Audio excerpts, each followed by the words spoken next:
मीठे प्यारे बाबा हमें मनुष्य से देवता बनने के लिए क्या अटेंशन रखना है वो बातें अंडरलाइन करा रहे हैं। हम बच्चे बाबा के पास आए हैं, बाबा के बने हैं। बाबा ने हमें लक्ष्य दिया है कि मुझे मनुष्य से देवता बनना है।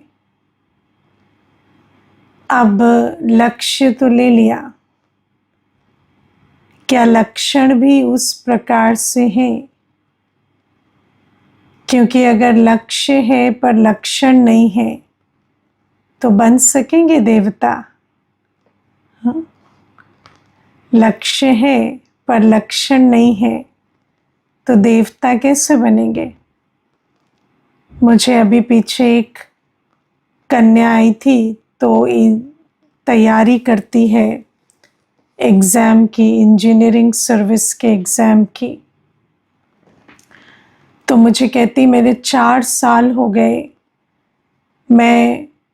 मुझे बनना ही है आईएएस ऑफिसर। तो मैंने बोला उसको कि अच्छी बात है, आपकी लगन है, 4 साल से लक्ष्य एक ही है। फिर मैंने उसको पूछा कितने घंटे पढ़ते हो दिन में? तो कहती 2 घंटे। तो मैंने कहा उसको 2 घंटे में कैसे आईएएस पार होगा? 4 साल क्या 40 साल भी पढ़ोगे तो मुश्किल है। तो आपको तो फिर अगर आपको 4 साल से लगन है तो आपको फिर पढ़ाई में भी तो तत्पर होना पड़ेगा। तो कहते हाँ पर उतना हो नहीं पाता है। तो मैंने कहा चाहे ना हो पाए लेकिन ये समझ तो आ रहा है ना कि इतने में तो नहीं होगा। 8 घंटे तो मिनिमम पढ़ाई करोगे ना। तो कभी ऐसा भी होता है कि लक्ष्य तो बहुत पक्का है लेकिन लक्षण या तो समझ नहीं है लक्षण की अब, या फिर ताकत नहीं है इतनी कि वो लक्षण धारण करें। अब बाबा के बच्चों के लिए तो ये नहीं कह सकते कि लक्षण की समझ नहीं है, क्योंकि बाबा तो हमें रोज ही लक्षण पर अटेंशन दिलाते हैं।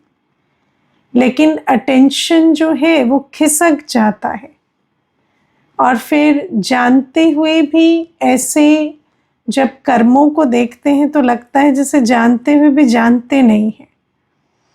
तो इसीलिए बाबा पुनः आज अटेंशन खिंचवा रहे हैं कि मनुष्य से देवता बनना है तो क्या निशानियां दिखाई दे। तो पहली बात बाबा कहते हैं मनुष्य से देवता बनने वाले बच्चों में कोई आसुरी स्वभाव नहीं होना चाहिए। अब आसुरी स्वभाव क्या होता है? तो अब क्या है कि देवी देवताओं के विषय में जो भी हमने आज तक समझा जाना, जब तक हम बाबा के नहीं बने थे, तो जो बातें हमने समझी और जानी कि देवी देवता ऐसे होते या उनके गुण ऐसे होते, उन बातों से भी हमें ज़्यादा मदद नहीं मिलती। क्योंकि जैसे बाबा कहते हैं झूठी माया, झूठी काया, झूठा सब संसार। तो झूठे संसार में झूठी बातें बहुत चलती हैं कि देवताओं में भी ये अवगुण थे, या उन अवगुणों को भी गुणों के रूप में जैसे प्रेजेंट कर दिया जाता है। तो इसीलिए अब जब बाबा आते हैं तो हमें ईश्वरीय स्वभाव, आसुरी स्वभाव, दैवी स्वभाव का अंतर समझाते हैं। हमें दैवी संस्कार, आसुरी संस्कार का अंतर एक बाबा ही समझाते हैं। दुनिया में किसी को दैवी संस्कार या आसुरी संस्कार का अंतर मालूम नहीं है। ये बात समझते हो? क्योंकि मुझे याद है एक बार एक भाई आए तो वो मुझे कहते कि मैं चेन स्मोकर हूँ, तो दीदी मेरी स्मोकिंग छूट जानी चाहिए क्योंकि मुझे अब बहुत तकलीफ़ होने लगी है, उसके कारण से लंग्स पर असर आने लगा है। तो डॉक्टर कहते हैं कि स्मोकिंग तो आपको छोड़नी ही पड़ेगी। तो मैंने कहा कि हाँ, मेडिटेशन से आपकी स्मोकिंग में हेल्प मिलेगी। तो मुझे कहते कि मेडिटेशन क्या होता है? तो मैंने कहा आत्मा का परमात्मा से योग होता है, और जब आत्मा परमात्मा को याद करती है तो परमात्मा में इतनी शक्ति है कि हमारी जितनी भी कमी कमजोरियां अवगुण हैं वो छोड़ने की हम में ताकत आ जाती है। तो भाई मुझे फट से कहता कि पर शंकर जी की तो अपनी चिलम छूटी नहीं, अभी तक भांग छूटी नहीं, तो फिर मेरी कैसे छूट जाएगी? तो आप कहते ईश्वरीय ताकत है, लेकिन है ना, वो तो शंकर को ही शिव समझते, तो कहते शिव तो खुद ही ऐसे।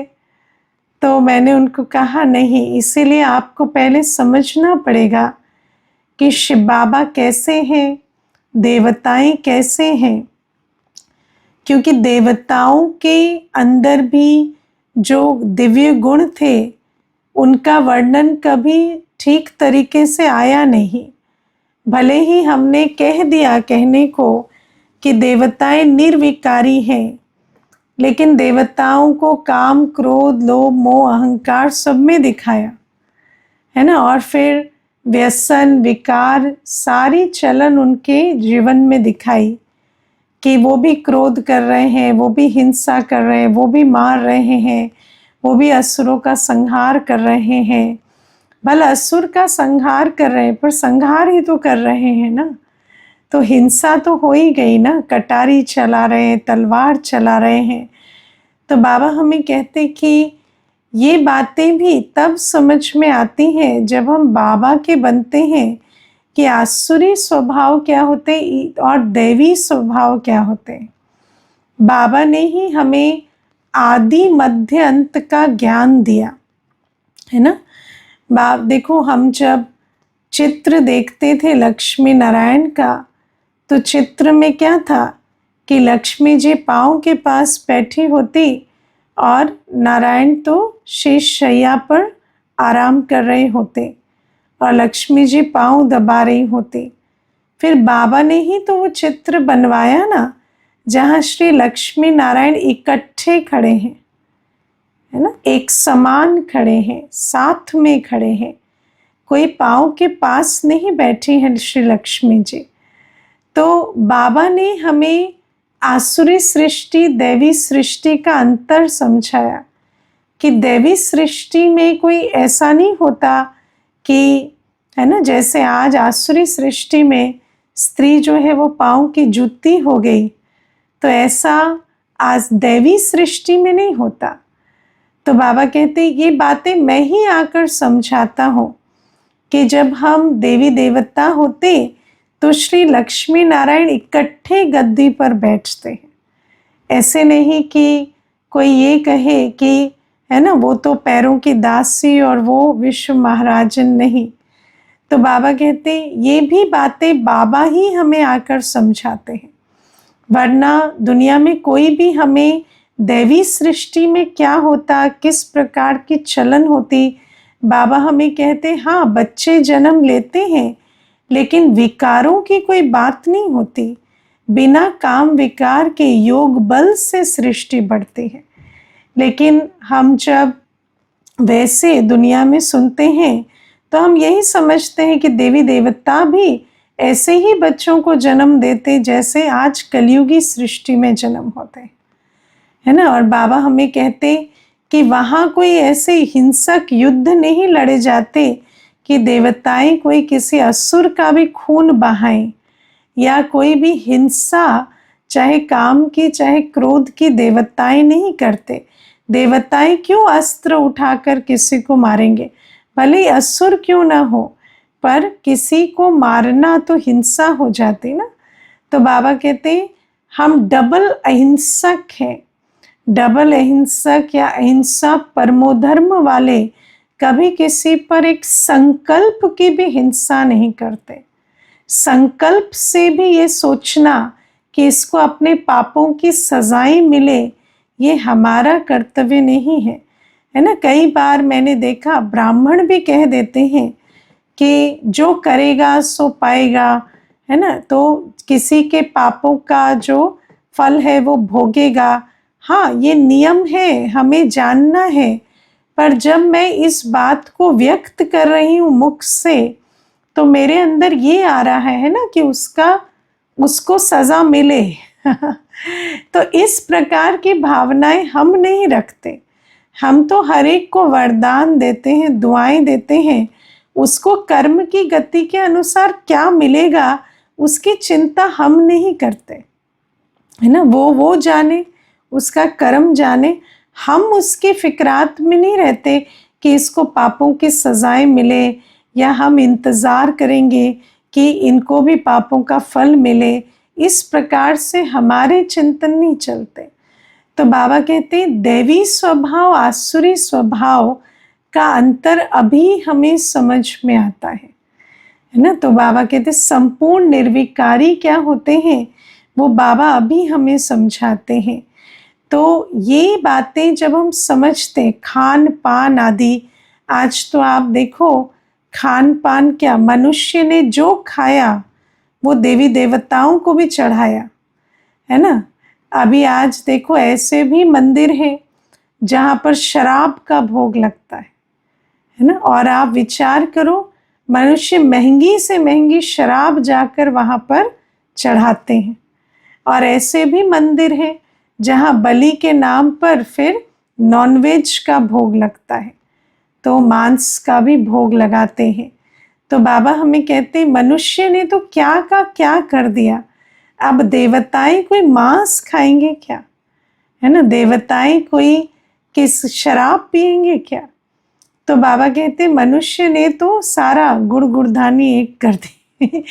तो बाबा कहते हैं इस प्रकार से तो मनुष्य को आसुरी स्वभाव ईश्वर या देवी स्वभाव का अंतर समझ में नहीं आता।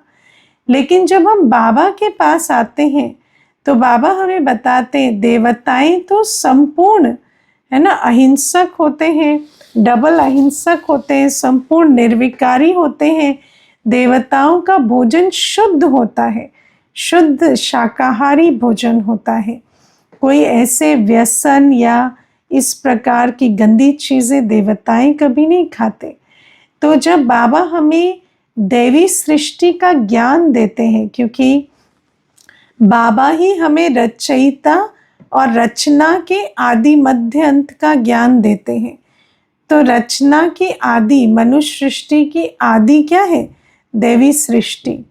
तो जब दैवी सृष्टि के बारे में हम समझते हैं कि वहाँ कैसा सोना उठना, खाना पीना, चाल चलन, दृष्टि वृत्ति कैसी रहती है ना। वहाँ कोई देह भान नहीं होता, वहाँ कोई रोल कॉन्शियस होकर अपवित्र नहीं बनते, है ना। बाबा कहते वहाँ आत्मा के अंदर आत्मिक संस्कार होते हैं, पवित्रता के संस्कार इमर्ज होते हैं।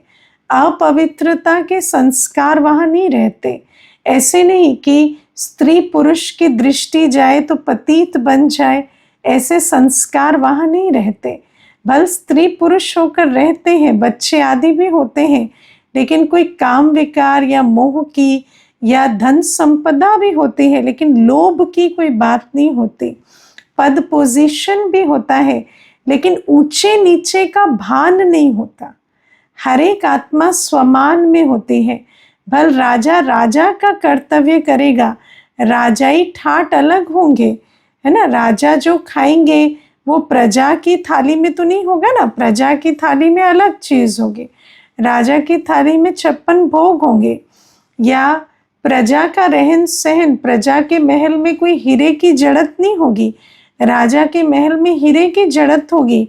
लेकिन ऐसा नहीं कि प्रजा को ये भान आए कि मैं तो, है ना, गरीब हूँ, ऐसा नहीं। हर एक आत्मा को ये नशा होगा कि मैं भी बेहद का मालिक हूँ। और हर आत्मा के अंदर अपने अंदर स्वमान और अन्य के लिए सम्मान होगा। फिर चाहे वो दूसरी कोई प्रजा आत्मा हो चाहे राजा हो, सम्मान और सहयोग की सृष्टि में हम राज्य करते हैं। तो बाबा अभी हमें समझाते हैं कि तेरा मेरा ऊंचे नीचे का भान, देह का भान, स्त्री पुरुष की दृष्टि, आसुरी खान पान, आसुरी चाल चलन, ये काम कटारी चलाना, क्रोध करना, ये सारी बातें अभी के स्वभाव संस्कार हैं, दैवी सृष्टि में ये नहीं होते। तो बाबा कहते हैं अब हमें कैसा बनना है, देवताई बनना है। तो चेक करना है कि मेरे में कोई आसुरी स्वभाव तो नहीं है।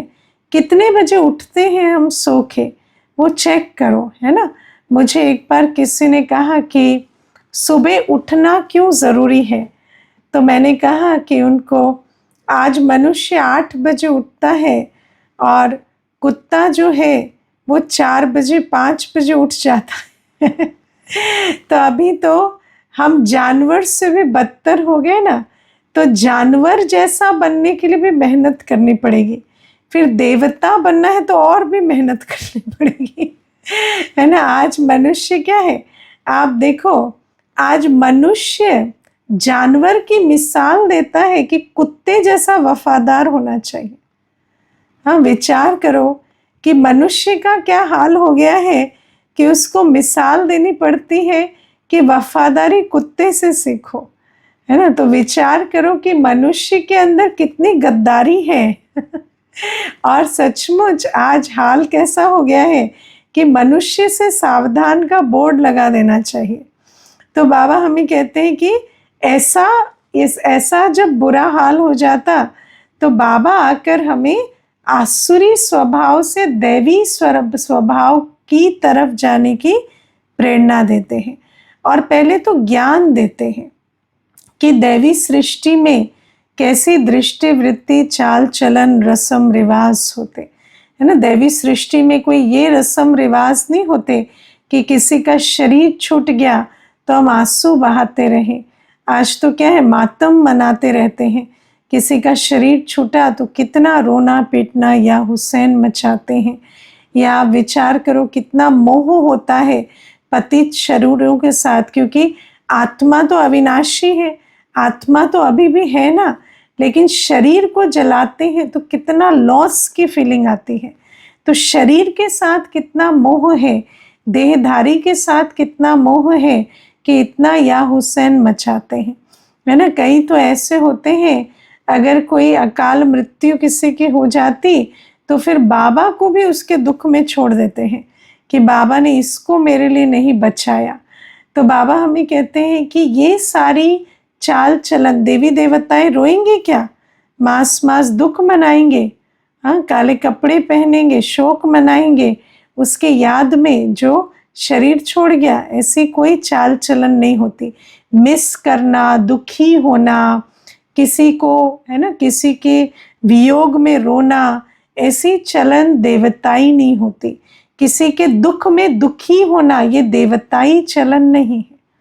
तो बाबा हमें कहते आसुरी स्वभाव दैवी स्वभाव का अंतर समझकर अब हमें पहले चेक करना है कि मेरे में कोई आसुरी स्वभाव तो नहीं है, मेरी दृष्टि कैसी है, हर एक को मैं आत्मिक दृष्टि से देख पाता हूँ या देह भान में आकर किसी के प्रति मोह की, किसी के प्रति काम की, किसी के प्रति क्रोध की, किसी के प्रति ऊंचे नीचे की दृष्टि रहती है। तो बाबा हमें कहते हैं दृष्टि, वृत्ति, चाल चलन, खान पान, सब कुछ देखो, चेक करो, क्योंकि अगर कुछ भी देवताई नहीं है तो फिर देवताई संसार में कैसे जाएंगे। संसार का आधार संस्कार है, संस्कार परिवर्तन नहीं तो संसार परिवर्तन कैसे होगा, है ना। कई बार हम ब्राह्मण जीवन में चलते चलते क्या समझ लेते हैं, ये साधारण जीवन है, लेकिन ये साधारण जीवन नहीं है, ये बहुत अटेंशन की जीवन है ना। क्योंकि हम कहाँ रह रहे हैं, हम कलयुग में रह रहे हैं, हम पतित दुनिया में रह रहे हैं जहाँ सब कुछ पतित है। वायुमंडल, अपने स्वभाव संस्कार, आसपास की चाल चलन, सब कुछ पतित है। तो किसी भी चीज़ का मुझ पर प्रभाव ना पड़े, है ना। किसी भी चीज़ के बीच रहते मैं न्यारा प्यारा रह सकूं, श्रीमत प्रमाण चल सकूं अपने लक्ष्य को सामने रख सको, उसके लिए अटेंशन चाहिए। क्योंकि कई बार क्या होता है, अटेंशन है नहीं और अपने अंदर ऐसे ही सोचते रहते हैं हम मनुष्य से देवता बन रहे हैं, है ना। आलस्य, विकार सब कुछ जीवन में घर कर चुके हैं, न सेवा है न याद है, कुछ भी नहीं है, लेकिन फिर भी समझते हैं हम देवता बन रहे हैं। तो ये तो क्या हो गया, ये तो बाबा कहते हैं ना, अपने मुख मियाँ मिट्ठू बनना हो गया। तो अपने मुंह मियाँ मिट्ठू नहीं बनना है कि हम देवता बन रहे हैं, देवता बन रहे हैं, है ना। कि हमारी चाल चलन से उसका सबूत भी मिलना चाहिए। अगर वो नहीं है तो फिर जैसे हम स्वयं से स्वयं झूठ बोल रहे हैं, अपना दिल बहला रहे हैं कि हम तो देवता बन रहे हैं। दूसरी पॉइंट बाबा कहते हैं, कभी क्रोध नहीं करना है ना। कभी भी क्रोध नहीं करना है। क्रोध क्यों आता है? क्रोध आता है जब हम ब्लेम में जाते हैं, राइट रॉन्ग में जाते हैं, है ना। जब आत्मा किसी और को जिम्मेवार समझती है, किसी भूल का, किसी दुख की बात का, किसी परिस्थिति का, तो क्रोध आता है। इसीलिए क्रोध पर विजय पानी है। और क्रोध जो है, आप विचार करो दुनिया में क्रोध कैसा हो गया है। क्रोध को आजकल क्या कहते हैं, राइटियस एंगर, है ना। आजकल क्या कहते हैं, क्रोध करना जैसे हमारा धर्म है। मनुष्य दूसरे मनुष्य को पूछता है, आपको गुस्सा नहीं आता, आपका खून नहीं खौलता? ये नाइंसाफी देखकर, ये गलत बात देखकर आपका खून नहीं खौलता? कैसे हैं आप? बिल्कुल ही जैसे भावना नहीं है आपके अंदर, इनसेंसिटिव है क्या आप, है ना। तो मनुष्य को समझता है कि जिसे क्रोध आता है, जिसे दुख होता है, वो तो सेंसिटिव है और सेंसिटिव बहुत अच्छा है ना। और दुनिया में ये भी जैसे एक रस्म हो गई है कि जहाँ पर कुछ नहीं कर सकते वहाँ दुखी तो हो जाओ, क्रोध तो करो, तो ऐसा लगेगा जैसे हम अपनी ड्यूटी कर रहे हैं, है ना। मनुष्य क्या है, काम धाम खत्म करके बैठ जाता है न्यूज़ चलाकर, और न्यूज़ चलाकर एक न्यूज़ आई गुस्सा किया, दूसरी आई गुस्सा किया, क्या चल रहा है ये देश में, क्या चल रहा है यहाँ पर, हमें तो बड़ा आश्चर्य लगता है, हमें तो बड़ा गुस्सा आता है। और फिर क्या, टीवी बंद की, अपना भोजन आदि किया और लेट गया बिस्तर पर, है ना। करना धरना उसको कुछ नहीं है, लेकिन क्रोध कर करके ऐसा लगता है जैसे हमने तो अपने राष्ट्रवाद भी दिखा दिया, समाजवाद भी दिखा दिया, सब कुछ दिखा दिया हमने, है ना। कई बार तो परिवार में भी बच्चा पढ़ नहीं रहा तो उसको पढ़ाएंगे नहीं बैठकर, उसे बुलाएंगे, 2 थप्पड़ लगाएंगे लेफ्ट राइट और फिर भेज देंगे और कहेंगे हमने अपनी पिता की ड्यूटी या माता की ड्यूटी पूरी कर दी। अब आपकी ड्यूटी क्या, उसको मारना पीटना है या उसे पढ़ाना है? आप पढ़ाने का तो पेशेंस नहीं है ना। अब वो पढ़े, और देखो एक बच्चे को अपने साथ बिठाकर पढ़ाना, है ना। आप फ़ोन देखेंगे वो पढ़ेगा, ऐसा तो नहीं होगा ना।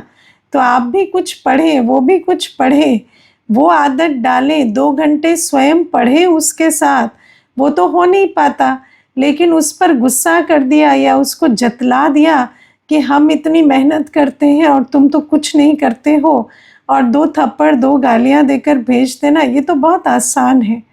तो बाबा हमें कहते हैं इस प्रकार से आज मनुष्य क्या है, कितनी विधियों से क्रोध करता है ना। और कई बार तो ऐसे ना, हम अंदर अंदर अंदर अंदर चिढ़ते रहेंगे, है ना, और कहेंगे मुझे इस संसार में ये अच्छा नहीं लगता, वो अच्छा नहीं लगता, ये ठीक नहीं है, वो ठीक नहीं है। अगर ठीक नहीं भी है तो आपने उसे ठीक करने के लिए क्या किया? ठीक करने के लिए तो कुछ नहीं किया, और ये अपनी अवस्था बिगाड़ कर बैठ गए। तो बाबा हमें कहते हैं ये जो क्रोध है, तो क्रोध कभी भी राइट नहीं होता, है ना। बाबा हमें कहते हैं, दुनिया में कहते हैं रॉन्ग बात पर क्रोध करना राइट होता है, और राइट ही नहीं, वो जैसे हमारा धर्म होता है। लेकिन बाबा हमें कहते हैं क्रोध कभी भी राइट नहीं होता। क्रोध ना अपने लिए राइट है, ना जिस बात पर या जिस आत्मा पर क्रोध करे उसके लिए राइट है। उसमें किसी का भी कल्याण नहीं होता। क्रोध ऐसा है जो पानी के मटके तक सुखा देता है। सारी प्रगति, उन्नति, सब कुछ क्रोध की वाइब्रेशन से रुक जाती है। इसीलिए बाबा कहते हैं हम जब सुख, शांति, समृद्धि की दुनिया में जाना चाहते हैं तो मुझे कभी भी क्रोध नहीं करना है, कभी भी। और क्रोध ना करने के लिए क्या चाहिए? बहुत अच्छी ज्ञान बल, योग बल की धारणा चाहिए। पहले तो ज्ञान बल चाहिए। हर आत्मा अपना निश्चित पार्ट बजा रही है। किसी के भी पार्ट को देखते मेरे अंदर ये अच्छा है, ये बुरा है, ये राइट है, ये रॉन्ग है ना चल। जिसका जो पार्ट है वो बजा रहे हैं। अगर मेरा कर्म बंधन ऐसा है कि उस आत्मा के साथ मुझे रहना हो रहा है तो मैं अपनी जीवन को इतना श्रेष्ठ बनाऊं, अपनी भावनाओं को इतना शुभ बनाऊं, अपने आसपास के वायुमंडल को इतना शक्तिशाली बनाऊं कि उस आत्मा को भी प्रेरणा मिले। बाकी किसी भी आत्मा के पार्ट को रॉन्ग या राइट, या किसी आत्मा के कर्म को ये ठीक है, ये नहीं ठीक है, ऐसा करने से कोई उसमें परिवर्तन नहीं आ जाएगा।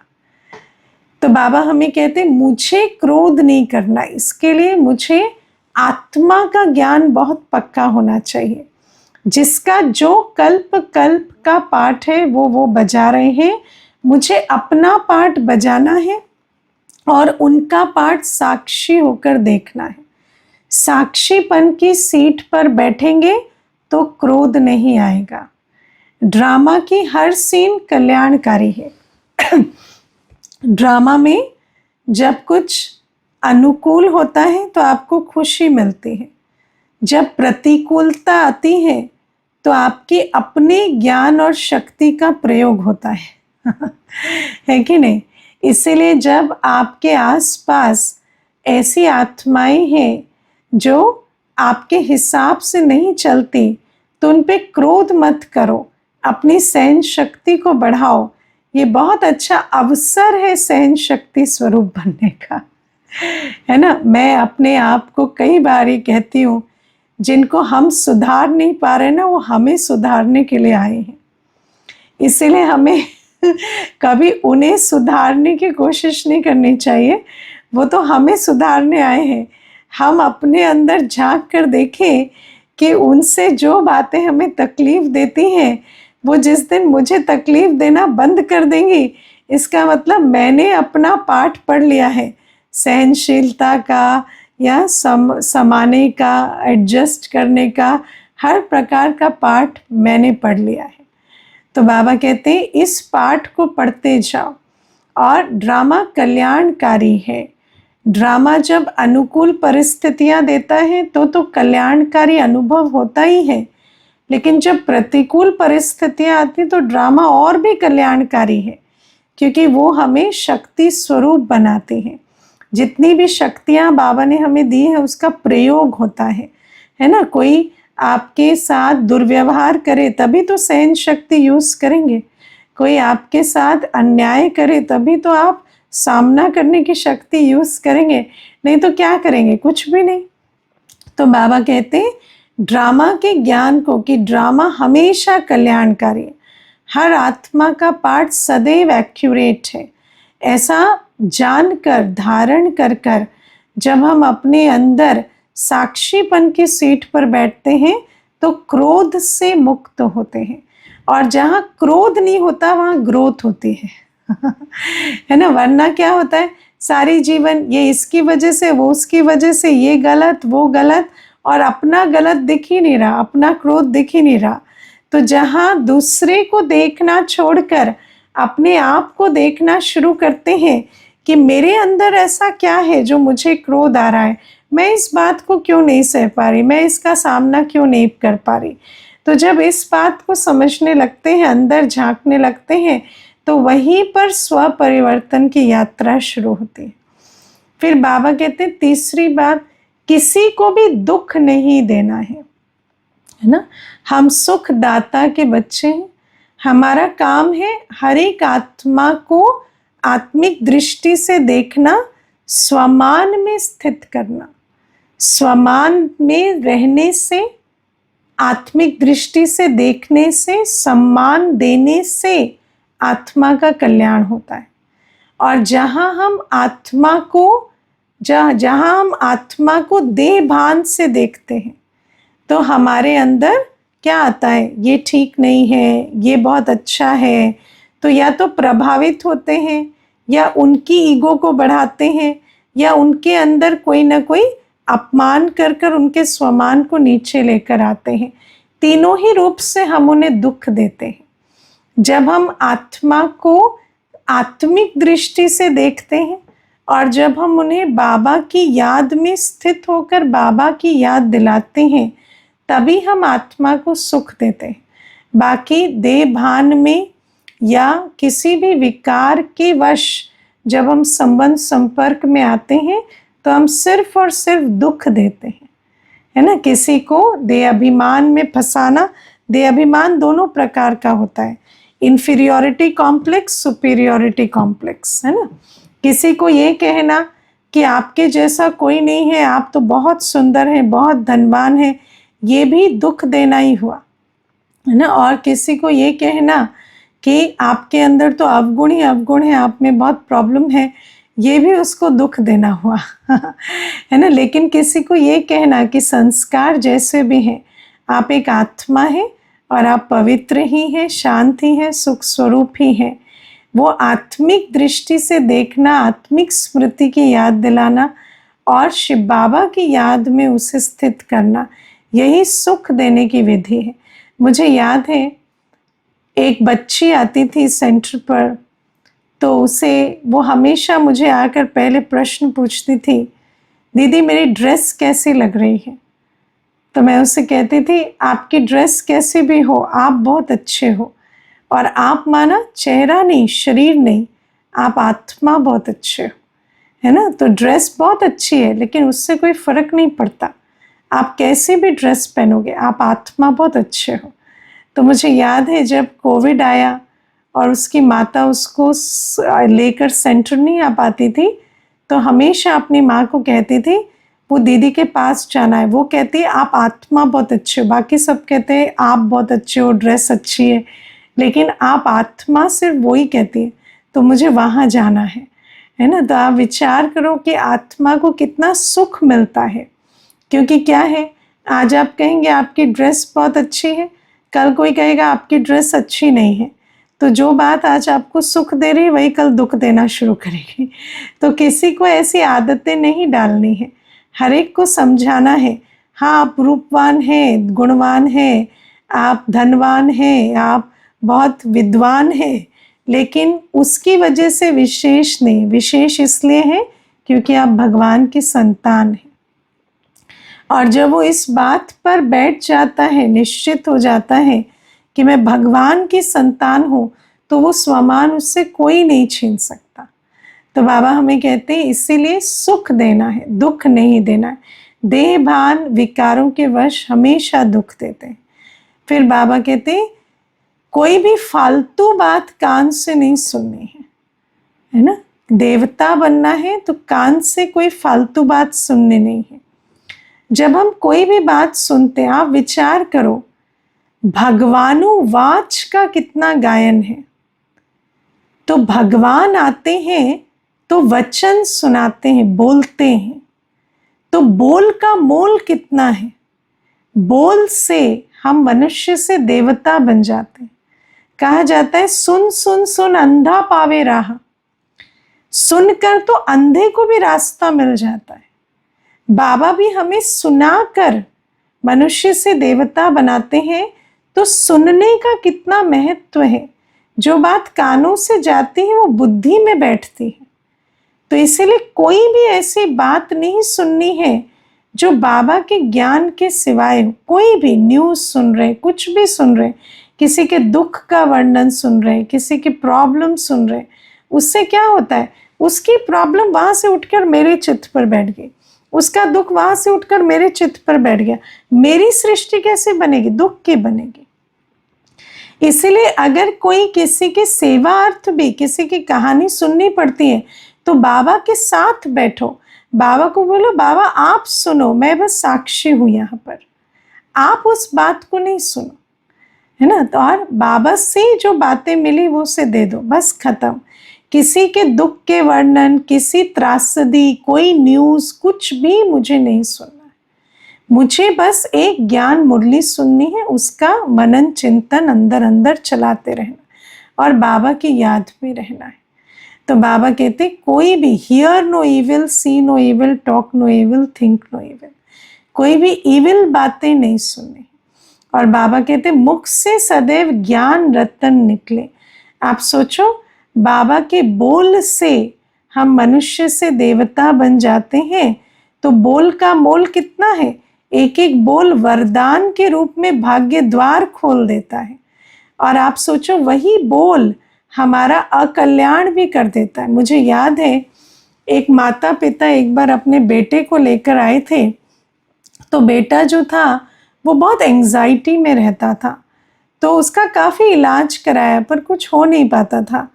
तो मैंने उस बेटे से बात की, मैंने उससे पूछा आपको क्या लगता है आपकी एंजाइटी क्यों है?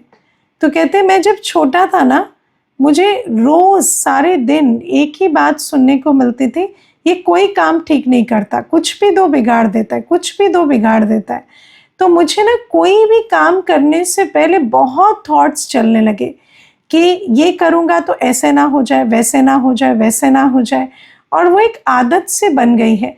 अभी एक पाँव रखने से पहले भी टेंशन होती है कि पता नहीं ठीक पड़ेगा या गलत पड़ेगा, तो उस प्रकार से एंग्जाइटी होगी। तो आप विचार करो, मनुष्य को जब हम बोलते हैं, है ना, अगर क्षमा नहीं सिर्फ शिक्षा है, रहम नहीं है सिर्फ क्रिटिसिज्म है, या किसी भी ऐसी प्रकार की वाइब्रेशन है, ज्ञान स्वरूप बोल नहीं है, तो आत्मा का क्या हाल हो जाता है।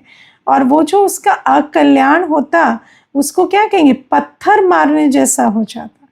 तो बाबा इसीलिए कहते हैं कि या तो हम रतन देंगे या पत्थर देंगे, और पत्थर देंगे तो हमारा भाग्य क्या बनेगा, और ज्ञान रतन देंगे तो क्या बनेगा। तो इसलिए बाबा कहते अच्छी तरह से जांच करो कि मनुष्य से देवता बनने वाले हैं तो क्या मेरे में ये लक्षण दिखाई देते हैं। अच्छा, ओम शांति।